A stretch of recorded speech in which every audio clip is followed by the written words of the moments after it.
Welcome. I hope your practice is going good. Hope you give it a try to stage one idea of finding your motivation and redirecting your attention to the object over and over again. Let's dive into stage two, which is where things start looking a bit more like meditation. Just to make sure, we're talking all the time about effortless attention. So it's very much live. At the same time, it's restful and present. So let's talk about stage two, which is interrupted attention. So it is interrupted. So don't try to have continuous attention ever. It's not going to work. At least at this stage, it's going to feel out of the reach completely. So how this stage looks like? Imagine someone balancing a little bit, and suddenly you will find that compared to stage one, where you're all the time falling, suddenly there's a little bit more of a balance, and you find yourself just for a few moments there. You know, like there's some certain kind of aliveness and intensity of presence. And there's a correlation between this and the depth of being lost in thought. So you are already a bit less lost in thought, and you are at the same time, you start noticing there's a few seconds as if you were just finally finding I found this video kind of funny because it feels like suddenly you're just doing something, you're very unstable, and it feels obviously like just a gap. You feel, okay, it was a little bit, but yeah, that's exactly the way you learn to balance not just anything in life, also your attention. So enjoy the ride of these little stretches. So reduction in mind wandering. Mind wandering is when you're completely lost in thought. So in stage one, you may have lost even the recognition that you were meditating, like for minutes, sometimes for the whole meditation. When the when the alarm goes on, suddenly, oh my God, now I forgot I was meditating even when the alarm goes. So now in this stage, you feel that you are more into the meditation. You don't go so far away from the meditation in terms of thinking.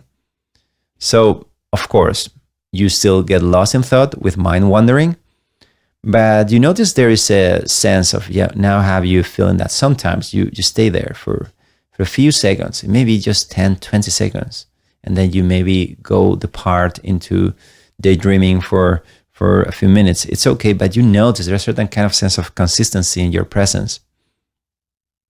So at this point, you start noticing that you get lost. This is a very crucial, important thing, because you normally don't notice, and this is one of the biggest challenges, you don't notice when you get lost. Otherwise, you will be able to correct, right? So most of the time, when you get lost, you don't even know when you got lost in the first place. This is a very important thing to recognize. So in the very moment you get lost, there is something very important happening. It means like there's like an overriding activity in your brain that is realizing I'm not doing what I should be doing. And that is the beginning of freedom and controlling all these unconscious tendencies and complicated patterns of compulsive thinking and emotional things that trigger in your life in so many ways. And this is the way you master it. So first thing, this moment when you get lost, like I said in first stage,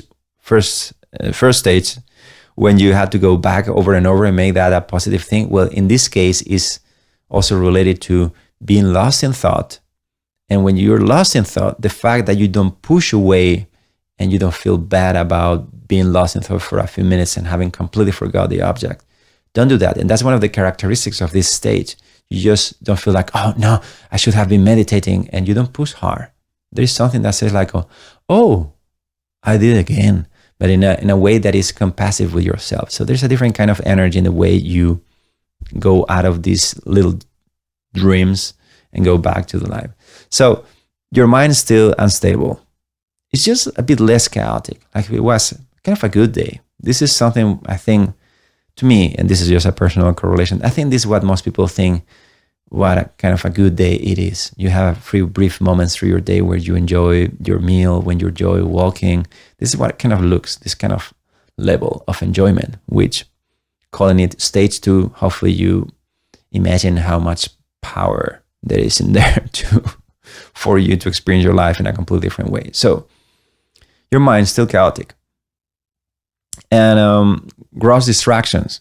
So when you completely lose the object in your attention, are still like a big deal most of the time of your practice. So it's not that you completely get lost of that. It's just that it happens less. And that is a celebration. That's why we call it a different stage.